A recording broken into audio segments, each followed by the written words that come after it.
Welcome to the Football Game Plan NFL All-32 show, where we break down every game every week across the NFL. I am David Hassig, and with me is the czar of the playbook, Emery Hunt. For all of your football knowledge, don't forget to go to footballgameplan.com. With preseason in the books, week 1 is upon us, and it's time to kick off the 100th season of NFL football. Emery, let's start our 4-minute offense with a reflection on the first 100 years. What a great, amazing ride it's been. We've seen expansions, rule changes, equipment changes. 100 years of NFL football, incredible. Still shocking to see because, again, you remember 75th year anniversary where everyone wore throwbacks the entire season. Hopefully the NFL was able to bring that back, but we know they're not going to do that because of the rule changes with uniform and concussion, so you can't wear different helmets. So I get it, but I do love the fact that we're at the 100 celebration for the NFL. A lot has changed. We still have a long way to go, and I do believe when we look at this 100 celebration, it's a great time to reflect on the guys that helped build this game to what it is. College football is celebrating its 150th year. NFL is 100, and we're starting to see more of the college game trickle into the NFL. So just over the course of the years, from the offenses to the innovation to the coaches, and we'll have our NFL 100 celebration here on the Football Game Plan Network throughout the entire season. Players, coaches, plays, situations, the game itself. So we're excited about the 100 celebration, the 100-year anniversary of the NFL, as well as the fans should be, as it's going to be a fantastic season. Bring back the leather helmets, that's what I say. No. Let's move on to some of the hot topics going on in the NFL. Sounds like negotiations are heating up in Dallas between Zeke and the Cowboys. The question is now, though, especially for fantasy owners, does he start in week 1? That's a great question because you don't know. I mean, while we're filming this, there could be breaking news that Zeke signs a deal, so you don't know. I would err on the side of caution. Maybe he won't be back for week 1, but I think he'll be back for sure for week 2. Even if he signs while we're taping this segment and this entire show, maybe this guy signs, and do you want to put him out there? We talked off air. You brought up a good point. He's not in football shape yet. He's in great physical shape, but football shape, he hadn't been practicing. He hadn't been in the preseason. And so to go from no football contact to week 1 of the regular season against a very good defense, I believe, in the Giants, could be tough. So even if he does sign during the show, he's a guy that you probably want to wait until week 2. So I don't think he plays week 1. Preseason is now over. The cuts have occurred. There's always 1 or 2 players that are a shocking cut. How could they let this guy go? What's your most shocking preseason cut from this season? I would probably go with Alonzo Russell with the New York Giants. I thought he played really well all preseason long, showed some good hustle in the preseason games on special teams and also in the regular offense. He had the game-winning touchdown against the New England Patriots at the end of the preseason. So I was shocked that he got cut. I thought he at least solidified his spot on the roster because of how well he played special teams, because of how well he grew within the offense. And this is the second go-around with the Giants. So as a surprise cut, I would go with Alonzo Russell because they cut him to bring in Cody Core, who's a great special teamer, but you already had a guy that was emerging as a great special teamer in Alonzo Russell, but also could help you out in your regular offense. I think you got to look at Shady McCoy as well. Really surprised that Buffalo let him go. I know a lot of Eagles fans out there. I know you want him back. You don't have the room. Let somebody else have him for a change. Let's get into our last question, though, and that is the burning topics that we are looking at going into the season. I'll start with the Cleveland Browns. Obviously, the talent is there. My question, though, for Cleveland, how many big egos can you have in one locker room? Between all the different players that they have there on both sides of the ball, is there enough room to get all the fat heads into the locker room and actually win ball games? That's going to be my question for Cleveland. Yeah, I think they can. It's going to be interesting to see how they go about it because on offense and defense, there's a lot of stars. Star power across that roster. So we'll see if that star power translates from paper to the actual field. I'm more concerned on what the Dolphins will look like this upcoming season. We've seen them to jettison everyone out of Miami, and they're not tanking on purpose, but that roster, which was already weak going into the preseason, now coming out of the preseason, looks very inexperienced for first-year head coach Brian Flores. So I'm interested to see how this Dolphins team look and plays this upcoming season. Let's get into the matchup of the week, and we got to start with the Thursday night game. 2 of the oldest teams in the NFL, the Chicago Bears and the Green Bay Packers in Chicago. Thursday night, it's going to be a slugfest. Let's start, though, with Green Bay when they have the ball. What are you going to be watching from their offense and Chicago's defense? I think the biggest matchup in this ball game will be the Packers' offensive line against that front 7 of Chicago. Last matchup in the opener, We remember how bad they could not block Khalil Mack, who ended up being the reason why they knocked out Aaron Rodgers. Now, he came back in that ball game, Willis Reed style, and was able to lead them to victory. But can this offensive line handle that front seven of Chicago? That's going to be the biggest matchup, because now you have their second year together as a group. First year defensive coordinator Chuck Pagano will be handling this defense, but you have guys that have been there together, which we know continuity is king. For the Packers, if they can protect, yes, they have good weapons on the outside with Devontae Adams, and we know about Jimmy Graham, and we know in the backfield Aaron Jones and all those guys that they have in Aaron Rodgers. But if they can't protect, then all that is for naught. And from the defensive perspective for Chicago, if they can disrupt this game early from a defensive perspective and take away those short passes, I think they have a chance to really win. When Chicago has the ball, obviously they've got the weapons in the backfield as well as the receiving core. All eyes, though, will be on Mitch Trubisky. That's the biggest, question mark of this offense, because I thought he played his best ball last season in the playoffs on that last drive, because the entire game he stunk. But that last drive, he threw excellent passes, got them in position to win the game, and we know the kicker, which is still an issue for Chicago, didn't go through, and they lost that game to Philadelphia. So if he can take the next steps in his progression in year 3, year 2 in this offense, that's going to be huge for the offensive balance, because we know they have good backs into Rick Cohen. They love the rookie David Montgomery. They have some good options at receiver and also at tight end. Now, Trey Burton is hurt, so there's a little question mark there as they enter this matchup. But if Trubisky can take the next step as a passer, the offense can do fine. Defensively for Green Bay, you talk about what they've added. Preston Smith, Darius Smith.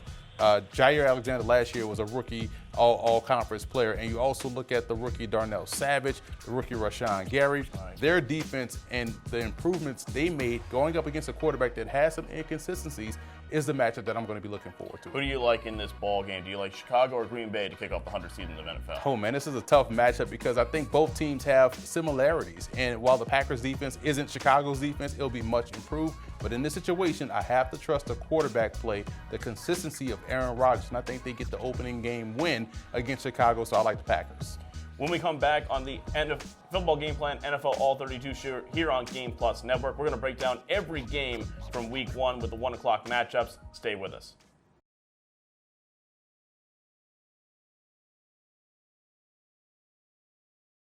Be sure to order your copy of the Go-Go Offense by Coach Brennan Marion on footballgameplan.com/GoGoOffense. Coach Marion goes through the ins and outs of his explosive offense, one that's tearing up the college football field and putting a lot of points on the scoreboard. Again, you can order your copy at footballgameplan.com/GoGoOffense. Welcome back to the Football Game Plan NFL All-32 show. It's time to break down Week 1, and we start with a divisional matchup.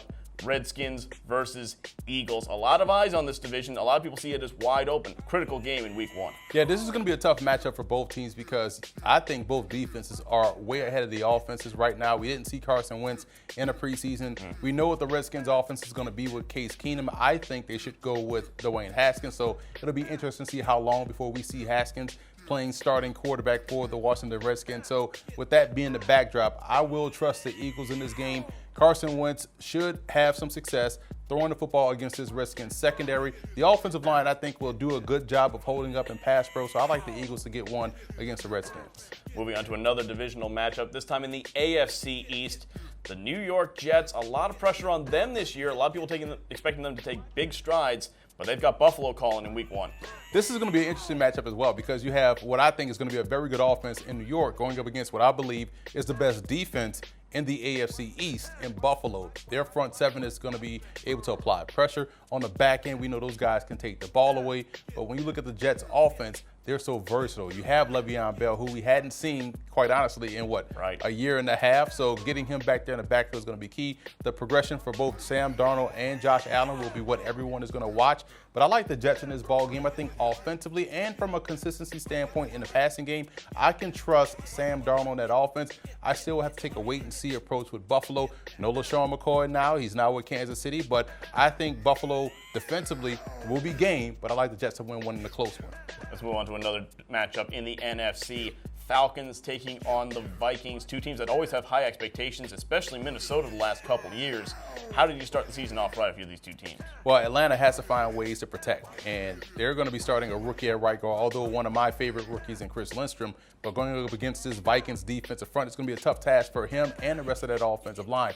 Now, can the Falcons find a running game? Can they get that passing game going to where they can use that as a supplement to their running attack? I like their receivers. Minnesota has a great defense, and now they have a healthy offense with Dalvin Cook back, some options at receiver. They have good depth at tight end. I like the Vikings in this game, although the Falcons will be a sneaky team to watch in that NFC South. But today, in that matchup against Minnesota, I like Minnesota. The weak team in the AFC East is the Miami Dolphins. A lot of uncertainty there, and it's not going to help with their first opponent, the Baltimore Ravens, going down to South Florida. We're hoping this game goes in because of the possibility of a hurricane rolling through. But what do we like for this game if it does happen? The least worries for Miami is that hurricane that's sitting out there. They have to worry about this Ravens offense coming into this game and this Ravens defense. They're facing what I think is the best defense in the AFC North. They have Ryan Fitzpatrick starting at quarterback. They have a lot of questions defensively. Fire sale as far as them losing Laramie Tunsil, trading him away, trading Kenny Stills away. Now you have some questions along the offensive line and also depth-wise at receiver, along with Ryan Fitzpatrick going up against his Ravens defense, and with the Lamar Jackson game that we're going to see expand to more passing in addition to what he can do as a runner. This is going to get ugly real fast for Miami. I like the Ravens. Another team with questions in Florida is the Jacksonville Jaguars. A lot of changes there, and they've got arguably the most potent offense in the NFL in the Kansas City Chiefs coming into town for Week 1. How does Jacksonville prepare for this ballgame? Man, that's a lot of speed out there. Tyreek Hill, Miko Coleman. You also have Travis Kelce, a fast tight end. Now you add LaShawn McCoy to that offense. So KC's offense got better in the last week. And you look at the defense, you hope they've made improvements. They were 31st last year, and now when you have a guy in Steve Spagnuolo coordinating that defense, I think they'll be better. Jacksonville, I still worry about their perimeter threats. I like Nick Foles. I think Leonard Fournette will have a bounce back year. Defensively, they're going to be good. I don't think they have the perimeter threats to threaten KC. I like the Chiefs. Tennessee Titans coming to this year also with a lot of questions. Some people really kind of concerned about the moves they made this offseason, and they start with the new high-octane Cleveland Browns. Again, though, the questions are in the locker room in Cleveland. Is there enough football to go around for all those egos? Does Cleveland start 2019 on a good foot? Football is a game of matchups, and you look at the Browns' offense against this Titans defense. That's a really good matchup. I like that. This Titans offense against that Browns defense, I don't like that matchup for Tennessee. I think the Browns defense will harass Marcus Mariota all throughout the game. I'm not as sold on their running ability, especially against this defensive front, so I like Cleveland in this game. Should be exciting. This will be a close one, but the Browns will win this one going away. A lot of people watching the Baker Mayfield to OBJ connection. That's going to be one to watch all season long, especially for you fantasy owners out there. Let's move on to the next and the last 1 o'clock game. Rams at Panthers. LA Rams, not as many people picking them as a hot pick to maybe make the Super Bowl this year. They're kind of falling away in some people's minds. They're going to have a real tough test, though, against the Panthers. Which is interesting because when you think Panthers, you think Cam Newton, you think defense. But we've seen Cam Newton take some beatings in the preseason, so we still don't know how healthy he is going to be in this game. The Rams quietly flew under the radar. No starters played in the preseason, so I think the Rams can come in on the road, take care of business against Carolina. But I will be interested to see how Carolina works this offense, this newfound offense where these versatile pieces, you have Christian McCaffrey, Reggie Bonifant made the roster as an undrafted free agent. He's listed as a second-string tailback, so I'm excited to see what they can do offensively, but I like Los Angeles in this ballgame. Be interesting to see how much pressure is taken off Cam Newton with this new offense for Carolina. Maybe keeps him upright a little bit more. Let's get into our final game here, and that is the Bengals against the Seahawks, 4:05 on CBS. Bengals, a lot of people not really liking them to finish more than maybe third in their division. Seattle is a real question mark now. The defense has changed up quite a bit. How do you like this game going? Well, you add Jadeveon Clowney on defense. You add the fact that they're facing an offensive line that's going to be without their first-round pick, Jonah Williams, who they drafted to solidify the offensive line. They don't have A.J. Green. There's a lot of questions on offense for the Bengals. This is a bad matchup for Cincinnati. I like Seattle to win this one. Don't be surprised if the Seahawks look really good throwing the football. Yes, they have some questions as far as these young guys that they're bringing in, but John Usura, you also have Greg Jennings. I think the passing game will surprise some this year. I like Seattle big in this game against Cincinnati. When we come back on the NFL All-32 show, we will break down the rest of the 4 o'clock matchup as well as the Sunday night matchup, including the Super Bowl champions and the 2 games coming up on Monday night. Stay with us here on the Game Plus Network. Football Game Plan is brought to you in part by Ninth and Lux. Visit the website, ninethandlux.com, and check out the clothing gallery. Do You Music with featured artist IW and his latest album, Season 2. You can check that out on iTunes as well as doyoumusic.com. Nesby Phipps, art, life, entertainment. NesbyPhipps.com.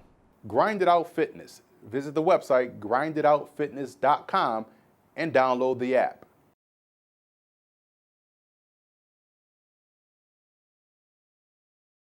Welcome back to the Football Game Plan NFL All-32 show. Let's continue with the Week 1 matchups, and let's start with Colts at Chargers.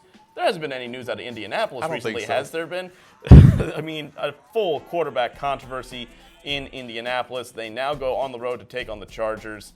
How does this game go for Brissett and company? I think Brissett and those guys can take care of business and win this ball game against Los Angeles, because when you look at the Chargers, they're going to be without Melvin Gordon and they're going to be without Derwin James. That's 2 cornerstone pieces at 2 significant spots on their football team, safety and tailback. So the Colts defense isn't bad as people are. This team is not bad as people are making it out to be. They're in good shape with Jacoby Brissett taking over this offense, and that defense was top 10 last year. I think they'll be even better this season. I like them in a Week 1 upset. There's always a couple, so look for the Colts to win this one against Los Angeles. Interesting, and that would certainly shut up a lot of the haters out there. Let's get into a matchup with 2 teams that have a lot of questions. The 49ers taking on the Bucs. Nick Bosa's had some injuries, the number 2 overall pick in the last draft for the 49ers. How much impact is he going to have in this game? Does he play? Does he have a big impact? Does he kind of fall in the middle? Where do you see this one going? I think they're going to be fine defensively regardless. I'm more worried about their offense. What they're going to get from Jimmy Garoppolo. What can they get from their ground game? What can this passing game look like? Do they really have threats on the outside that can threaten this Bucs defense, which looked really good in the preseason? I know it's preseason, but I like how those guys played. What will Jameis Winston look like under Bruce Arians is what everyone wants to see. Now, they have their own questions in the backfield, but I like the Bucs in this ball game. I think if I had to go, who would I rather have at quarterback? Who can I trust a little bit more? I can trust Jameis Winston a little bit more than Jimmy Garoppolo, who has been living off hype for the last 3 seasons. Let's move on to another division matchup in the NFC East. The Giants taking on the Cowboys. Maybe Dave Gettleman played us all for fools. Daniel Jones looked very good in the preseason. Most likely not going to start, though, in Week 1. And obviously the Cowboys, maybe or maybe not, will have Zeke in the backfield. A lot of questions around this game and probably not many answers. Here's what people are going to be surprised by. They're going to be surprised by the passing game of the Dallas Cowboys. And they're also going to be surprised at how well the defense of the New York Giants played this upcoming season. I think with the additions they made at all 3 levels, this Giants defense will be much better, significantly better, and could actually win them some games down the line this upcoming season. I don't think it'll happen in this one. I think Dallas is a little bit more balanced, maybe one of the more balanced teams in the NFC without Zeke. With or without Zeke, this is still going to be a very good offense. I think they take care of business in what will probably end up being an overtime game, as they tend to be in Week 1. I like the Cowboys. Fox at 4:25. The Lions taking on the Cardinals. Again, a lot of question marks coming out of the preseason in this matchup down in the desert. Who do you like here, Cardinals, or do you like the Lions? Here's one of those Week 1 upsets that I like. I like the Cardinals to win this game. I'm just not sold on the Lions' offense, and I don't think they have the explosiveness. There's a lot of question marks as far as who's going to be the deep threat, who's going to be the explosive player coming out of the backfield. What will they do with those bevy of tight ends that they have at their disposal? There's a lot of questions about their offense. Defensively, I know they're going to be solid. They're going to be stout. Defensive line is going to cause some problems. And we still have yet to see what the Cardinals' offense looks like, because they kept everything under wraps in the preseason, but they have Kyler Murray. They have some really good options on the perimeter. On paper, they look like the better offense. Now, can the Lions take advantage of the injured secondary and depleted secondary of the Cardinals? Maybe not. I like the Cardinals to put off the shocker in the desert. Sunday Night Football, the defending NFL champions, the Super Bowl champions, the New England Patriots will finally take the stage, taking on one of the historic teams of the NFL, the Pittsburgh Steelers, 8:20 on NBC. How do the Patriots reload and do the same thing again with an even further aging Tom Brady? It never makes sense on paper, because you look at the Patriots on paper, you're just like, well, this team clearly is going to win 6 games. because we're the talent. But they end up in the Super Bowl or deep in the playoffs. So this matchup is one that we know the Steelers take very seriously. This is a team that they want to beat. They want to beat the New England Patriots. Do they have the horses defensively to make it happen? I think they do. However, I also like what New England brings to the table on defense. I think people will be surprised at how well that second level plays against the Steelers in that underneath passing game. I like New England in the close one. Let's move now to Monday night. 2 Monday night games in week 1. The Texans taking on your New Orleans Saints is the first one. ESPN at 7 p.m. Drew Brees and Alvin Kamara was the big hookup last year for New Orleans. Will it be again this season? It's going to be interesting because I think when you look at this matchup and you look at the Saints on offense, you look at, okay, they have Michael Thomas, they have Alvin Kamara, but do they really have anyone else that really scares you or frightens you defensively? I know they bring in Jared Cook at tight end. We know Drew Brees is a future Hall of Famer. I worry about their threats against the defense. Even though they don't have Jadeveon Clowney, they still have arguably the best linebacking core in the AFC South due to Houston Texans. They still have J.J. Watt. They still have a secondary that's very active and can frustrate these receivers, in particular of New Orleans. On offense, the Texans have the best quarterback in the division in Deshaun Watson, and we know that offense just got even better with Kenny Stills and a healthy Will Fuller for now. Yes, their running game is a question because of you have Carlos Hyde, you also have Duke Johnson. I like the Texans in this game. I think the Texans can pull off the upset and knock off New Orleans. I just think New Orleans doesn't have the firepower offensively to really knock out Houston. I'm going with Deshaun Watson and the Texans. And one last game on Monday night, the Broncos taking on John Gruden and the Raiders. A 10:20 kickoff on ESPN for this one. Who do you like in this final matchup? Do the Hard Knock Raiders have any life in them here to win this first game? Again, this is another one of these matchups where people will be surprised at how good both teams are. Now, I'm not saying both teams will make a run for the playoffs, but they will be a lot better from a competitive standpoint than what we saw last season. Denver has a great defense. You have Von Miller, Bradley Chubb, Chris Harris. That's great. And on offense, they have, I think, great tight end depth. They have good options at receiver. Emmanuel Sanders looked healthy in the preseason. Joe Flacco is going to stabilize that offense, gives them a savvy veteran that they can win with.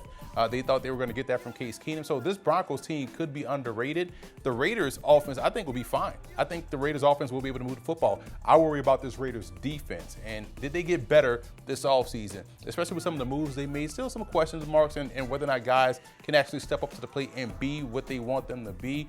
I like the Raiders offense. I love the completeness of this Broncos football team. So I'm going to go with Denver in this game. When you look at the betting line, I think Denver is -1 or +1. So it's essentially a pick'em game between these two teams because they think they're very similar. I agree with that, but I like the Broncos to win this one. Where are you going to be in week 1, Emery? I'll be covering the Jets-Bills game at MetLife. This should be a good game. Again, AFC East rivals. Which one of these teams can challenge the Patriots in the division? We'll find out a lot about both on Sunday. That'll do it for the NFL All-32 show. Again, if you want all your football knowledge, don't forget to go to footballgameplan.com and youtube.com/footballgameplan. For David Hassagen and Emery Hunt, thanks for watching.